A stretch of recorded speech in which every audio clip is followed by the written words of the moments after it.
Hey y'all, what's up? It's your girl Brittany. I am back. I am better with another video. Make sure y'all subscribe to the channel, like the video, click the bell to be notified of every time I post because I do post frequently. All right, y'all already know what we doing, so say it with me collectively. We are jumping, we are skipping, we hopping, we leaping. We doing a Dougie, y'all.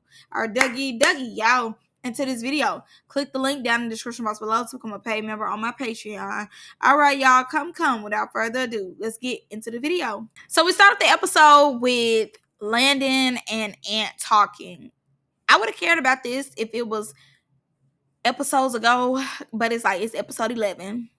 Do we care at this point? No. Let me say this. I do think it's weird that when the cameras go down, if they see each other, they can pass by each other. Everything is mutual. But then when the cameras go back on, Landon gets to going into his character. I do think that's weird, and I can understand why Ant is kind of confused about that.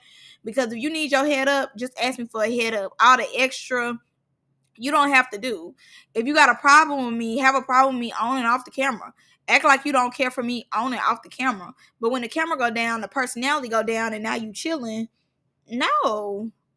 But you doing the most when the camera go on. And if I'm not always aware when the camera go on, I need to know when I need to watch my back or keep my head on the swivel. So I can understand where Ant is coming from. I do think that's weird that Landon is, giving two personalities, or whatever. But overall, I'm over them two in general. And they issue. I will add this in there too. I believe that Landon did all this or like made amends with Ant because he wanted to go separate himself from Pootie. Even though him and Pootie came in together, I think he more so being like, I ain't got nothing to do with that. So whatever Pootie got going on, because in a little while, Pootie gonna get jumped by Maul and Cashy. With that, I think Landon is able to be like, hands up, I ain't got nothing to do with it, because it's like, well, me and Ant just had a conversation and we cool now. So your beef with him is your beef and your beef only. I don't have no beef with him. So now he can now have to keep his head on a swivel or feel as though Cashy might harm him next. So we move forward to Cashy and Ivory having a conversation. I really feel as though Cashy wants acceptance with Ivory. I think he really want to be Ivory friend. I do, because she baptized you, beat on you, and everything else, and you still trying to talk to her. You still trying to have like dialogue with her and be cool with her. I definitely believe like he want to be Ivory homegirl real bad. He thirsty to be her friend. And you could tell, it shows. He's forgiving her for everything that she did. Not only that, Ivory is up there lying, talking about date issues don't make it to the blogs. Yes, it do.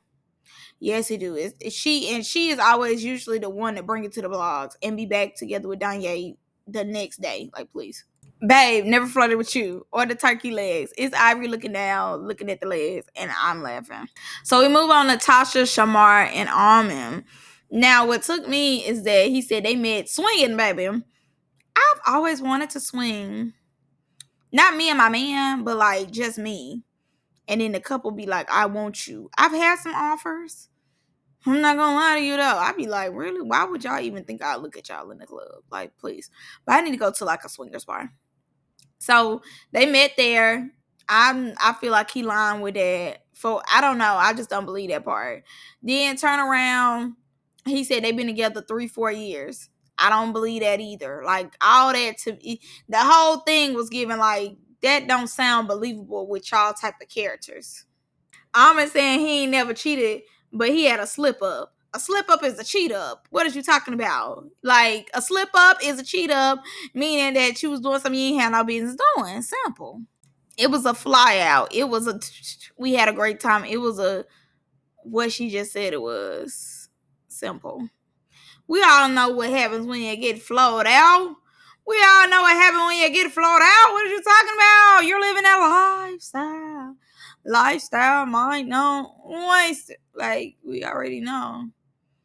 And definitely if you get flowed out by a celebrity, you know what type of time you on. Like, no shade. I know if somebody flow me out, I know what type of time we on. Simple. But this is true. I've seen Almond in the blogs with Jason, like him and Jason been in the club, they together, they kiss. So I've seen that. So yeah, he definitely has some type of relationship with Jason. Now she asked him, was he on a substance? That is crazy. Not you on the powdered sugar. That is insane. Not the powdered sugar. That's crazy. And he like, what is that? So not okay. Hey, you need to know. But Almond give me that. Almond give like he give that. He you know, he get it. Like he drink all the time. You know, the powdered sugar, donuts, whatever. He get it. So I'm not surprised. Almond trying to confront Shamar is hilarious. It's Tasha like, oh, is he about to get serious? Shamar is leaning back, not stunning. Then Almond somebody he like, okay, baby, you okay? You gonna have to deal with it. Like simple. You know how this go. Pimping ain't easy. This is screaming like fake reality TV. Like it's screaming fake. It's him. I would rather tell the truth than lie. So I'm telling you the truth. Okay, and I messed with Jason. Tasha. Oh, oh. oh. Like, it's like, oh, cat out the bag. But Almond is not an actor. You know, we seen him on Chaotic Court. Almond is definitely not an actor. Who is Banny Boy? He letting it all be known. Books, I get around, round and round, round you go. I get around, baby. He's not playing. He said, "No, I'm not gonna go. I'm just telling you. How about that? Got the ups on you. 1, 2, unos and dos. You don't want the threat, so get out the door." Like he letting it be known, like baby, I'm that 1, 2, and 3. One thing about it, it's given over here, books. Checks my resume. 4 years and y'all ain't never did what need to be done. It's crazy. No, y'all really up here taking my breath away and not in the best way. I'm like, Almond, please. 4 years and we can't do what need to be done. I could barely go a day. 4 years. They need some milk. Like, no. I agree. It's not all about it, but it's definitely one of the top priorities. It's definitely like one of the top priorities on my list. Definitely. It don't have to be number 1, but it's definitely in the top 5. No shade. Because I got to get that out the way. Okay, I'm going to just give my thoughts about Ivory and Tasha K. I feel as though where Tasha K went wrong the rest of the episode was trying to show that she had allegiance with Jocelyn. Like, you and her can make up all day, but I think where she just kind of irritated me was the fact that you could tell she was doing all of this because she wanted to keep Jocelyn on her good side, or I guess show the fans that she not how people portray her to be on Deja Vu. So with that, she would rather backpack herself in the foot and try to go against Ivory and be like, oh well, I think y'all should send Ivory home. They wasn't gonna send her home. It's like, baby, we on episode 11, y'all probably on day 3 or 4 at this point. They was gonna send her home, they would have sent her home day 1. And not only that, I just don't think that you should have been in charge of who was supposed to go home and get your opinion on that. You here to be a host, and that's it. Like, anything as far as like production, or they feel as though like one of the cast members need to leave or anything like that, I don't think that was your job to do. But I do think that she was out of bounds, and she only did all this because she wanted to show her alliance with Joyce. Even though Joyce not there, you and apologize and you and play like you care about this girl so much, da da da. So you willing to be like, well, I think you need to go home, when they wasn't gonna make her go home regardless. And to an extent, I do agree with Ivory. It is both of them. It's not just Ivory. It is both of them. But two, they allow her to be like this. So she's comfortable with being like this. Like she always tell them, y'all know what y'all signed up for. Like y'all know why y'all brought her here. And y'all continue to want her to be like that. And, you know, if y'all say chill, y'all feel like she supposed to just turn it off when she's so used to coming in y'all stuff doing what she want to do. And if we're going off Ivory's logic, that is true.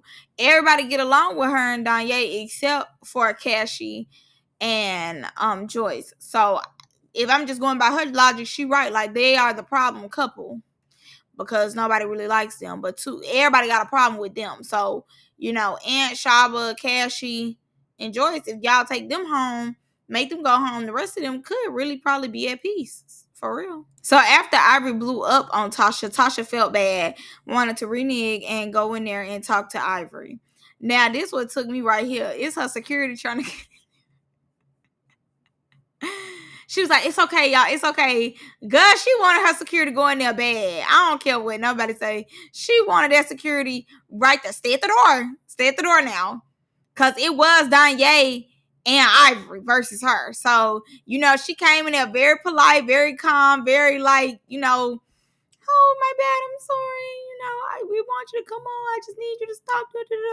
Baby, the way that security was trying to go, Ivory was like, no, get out. She was like, no, please don't leave me here with the hog. Please, please, please. Listen, and no shade. I'm kind of tired of the Joce sympathy. We have to hold our tongue, and you know, we have to treat her like a gentle child. Joce, we throwing shots too. Like, we not gonna do that. We not gonna do that. Joce is absolutely, you know, somebody who can dish out and take it. So what we not gonna do is be cradling her like a baby and giving her a tetanus. Like, we're not doing that. Not doing that. So all that, oh, you know, I took up for you. Like, be out of here with that. For real. And saying that Ivory is the only one antagonizing Joce is delusional. Joce be right there antagonizing Ivory. Like, both of them antagonize each other. So I think, you know, Tasha don't need to be biased trying to get on Joyce's good side and be cool with Joce. Who is Joce? Like, no, I really don't like that. I don't. But I get it. You know, she trying to let the community know, like, hey, I got your baby. I got your back. I apologize. But I think it's a way you could have handled it without just giving, like, ass kisser. Because that's what you giving. Like, the only reason why you moving that way is because you and Joce and talked. Y'all had a heart to heart, and you and told her, like, oh yeah, I just don't want him to hurt you. Like, you know, I know we have differences, but I don't want to see you get hurt. Now all of a sudden you feel like you in allegiance with her. No. So the only reason why I really watched the episode was because I wanted to, you know, get the tea about Cashy and Joce. And the crazy thing is, if y'all did go on my Patreon and see him fighting, see him fight Duke, but also just watched a video that I did of him and Duke fighting.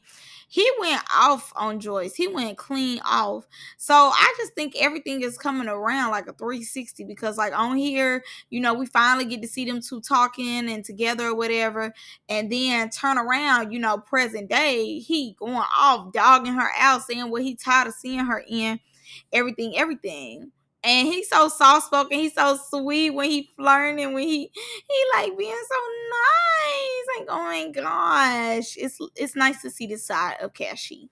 Yeah, and Joyce do be doing too much. Cause why would you be flirting with Cashy best friend? Like, why would you do that? Cashy and Ali not best friends no more. I do want to know what happened and why they fell out. Cause I'm nosy, but I do think that you wrong for that, and I'm glad Cashy left you alone. I think Cashy is a sweet soul. I don't know who he's with now, but he is in a relationship, or he is going with somebody right now, and I'm glad that, you know, he's found happiness in another place, because I do think Jocelyn just brought him too much mess. Like, he already got his own mess that he had to deal with, but adding hers on top, I could see why they didn't work out. No, George, you need to take some accountability. You know when to stop, but you feel like people gonna just forgive you, and you can say sorry, you control them and play like you missed them and everything. They just come right back. But after a while, Cashy got tired of that. And like he said, you'll just be arguing about yourself. Because this whole time, he really has been having her back. So, you know, to hear that they not even exclusive like that, and how he, you know, he's saying that he don't care, but obviously he do care. He just, you know, he just don't give an emotional reaction. It give more of like Okay, you know, if you in a situation, I'm not gonna take up for you. I'm not gonna go out my way and be behind you more so. Yeah, I'm happy Cashy is done with her because she is getting on my nerves. I'm not gonna lie to you. I see what Cashy is saying. Like, you, I don't know why Joyce decides to put her hands on him. I don't know what makes her be like, okay, maybe it's the fact that when she do put her hands on him, he don't, you know, respond in a physical way. You know, I can understand that, or you know, him just allowing her to like put his hand, put her hands on him, just, you know, makes her feel like, oh, I could keep hitting you. You know, like, that's what I be saying when I say dead it the first time. When she pushed you the first time and y'all was arguing, you should have deaded it then and told her, like, hey, don't put your hands on me. I'm not dealing with that. We not doing that. Da da da. But you let it build up. You let it build up. You let it build up. She put her hands on you. You rocked her to the ground. And she in shock. The world in shock. And we just caught this one on camera. But we have seen her, you know, see him somewhere. And she just get to hit him. So I can understand it. But I'm glad, you know, he's gotten away from her. Simple, you know. Thank God Cashy is away from Joyce. Because Joyce is doing the most. And I'm not here for it at all. And you can tell like he's not necessarily happy with her. I think he was trying to make it work, but I don't think he's necessarily happy with her. Just because he, again, I just think that she just put him in a lot of drama. He already be having his own drama that he put himself in, but it's one thing for me to have drama of my own, and then you bringing all your drama too. And I definitely can understand him saying like she played the victim. She plays his victim role. I could definitely see that. You know, trying to make it seem like he just this aggressor and he just be doing too much. I could see that. I could see that because you know, his personality, how tall he is and stuff, it is very loud. It can be overwhelming, but you know, the way he talking, him being soft spoken, and just me watching him through the internet, you could tell that, you know, he really cared for her and he really was riding behind her. Okay, so like I told y'all, out of respect for BB and Crystal, I'm not gonna review the rest, you know, just as far as you know what they had going on. I'm not gonna review the rest. But that's all I got for y'all in this one. Y'all let me know what y'all think. I'm gonna see y'all in the next one, babes. Love y'all.